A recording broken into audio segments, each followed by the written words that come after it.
নমস্কার সবাইকে আবারও সাদর আমন্ত্রণ জানাই আমাদের ইউটিউব আর ফেসবুক চ্যানেল বাঙালিয়া 9 পোল্যান্ডে। আজকের ব্লগটা একটু স্পেশাল, কারণ বহু প্রতীক্ষার পর আমরা এসেছি ইন্ডিয়াতে, আর আজ হচ্ছে ইন্ডিয়াতে আমাদের প্রথম দিন। তাই ভাবলাম আপনাদের সঙ্গে ভাগ করে নিই এই প্রথম দিনের আনন্দ, আবেগ আর স্মৃতির মুহূর্তগুলো। এই মুহূর্তে আমরা আছি শ্যামনগরে, আমার শ্বশুরবাড়িতে। আর দেখুন কেমন সুন্দর আবহাওয়াটা। সকাল থেকেই টিপটিপ করে বৃষ্টি পড়ছে, এখন একটু কমেছে, কিন্তু ঠান্ডা হাওয়া বয়ে যাচ্ছে। এই ঠান্ডাটুকু একরকম আশীর্বাদ, কারণ জুলাই মাসে ভারতে যেভাবে গরম পড়ে তার তুলনায় এটা একদম সহনীয়। এইদিকে গুগল তার ব্রেকফাস্ট করছে, শ্যামনগরের প্রিয় পরোটা তরকারি। এটা আমাদের দুজনেরই দারুণ প্রিয় একটা কম্বিনেশন।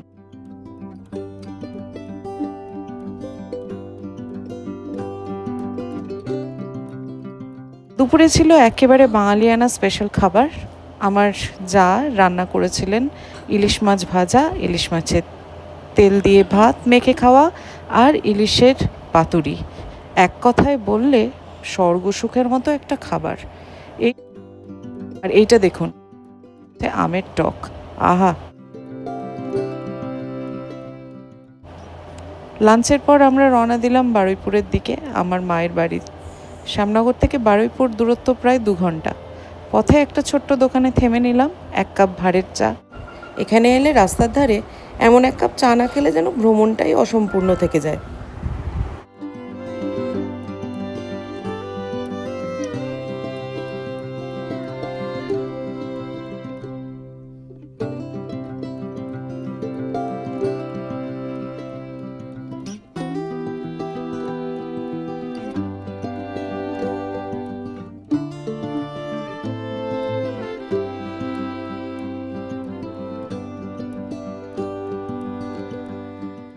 এবারে নতুন সকাল বারুইপুরে আমার মায়ের বাড়িতে। সকালবেলা উঠেই দেখলাম সবাই চা হাতে বসে আছে, একেবারে আরাম করে গরম গরম আড্ডা। একটা চেনা গন্ধ, একটা পরিচিত ভালোবাসা চারিদিকে ছড়িয়ে আছে। এই দেখুন আমার মায়ের যত্ন করে রাখা বইয়ের সংগ্রহ। আসলে এটাই আমাদের 2 ভাই বোনের ছোটোবেলার বইয়ের কালেকশন।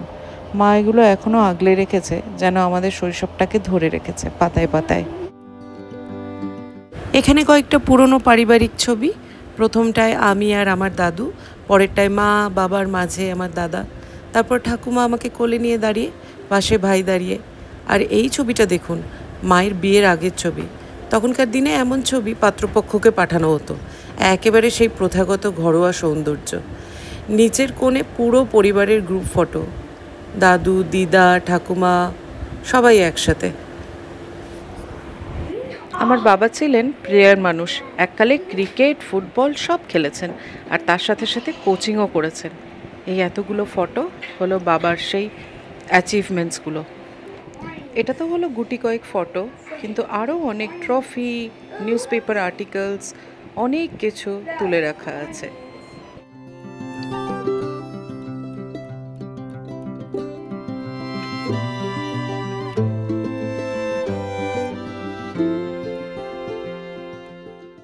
বিকেলের দিকে বের হলাম ছোট্ট একটা কাজের জন্য।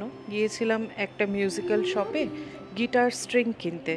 সেই ফাঁকে হারমোনিয়াম, গিটার সব কিছু একটু ঘুরে ঘুরে দেখলাম। এরকম দোকান দেখলে আমি থেমে যেতে পারি না।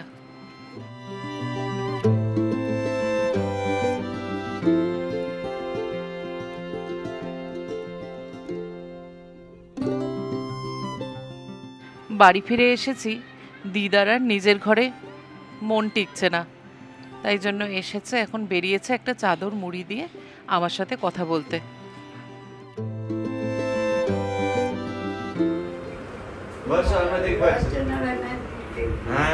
কিছুক্ষণ পরে বুঝলাম শুধু আমার সাথে কথা বলতে না, সে তার ফেভারিট শো দেখতে এসেছে। ওই যে বলল রচনা ব্যানার্জি দেখব, মানে ওই দিদি নাম্বার 1 দেখতে এসেছে।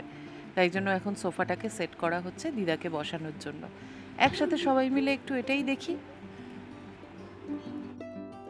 সন্ধেবেলা আবার বের হলাম পাবলোকে একটু চিকেন খাওয়াতে। ওর জন্য এটা একটা স্পেশাল ট্রিট। পোল্যান্ডে থাকলে তো প্রায়ই হয়, এখানে একটু কমেছে।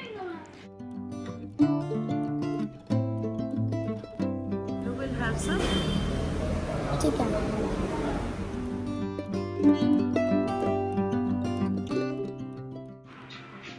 কেএফসি খাওয়া হয়ে গেছে, এবার আমরা বাড়ি ফিরছি টোটো করে। আর এটাও বলি, এই প্রথম পাবলো টোটো চললো। হাওয়ায় ছোঁয়া, টুকটুক আওয়াজ, চারপাশে আলো, সব কিছু ওর জন্য এক নতুন অভিজ্ঞতা। ফেরার পথে ভাবলাম আপনাদের একটু আমাদের পাড়াটা দেখিয়ে দিই। পাড়া মানে এই মাদের কমিউনিটির নিচের যে সুইমিং পুলটা আর লেকটা। এই ছিল আজকের ব্লগ।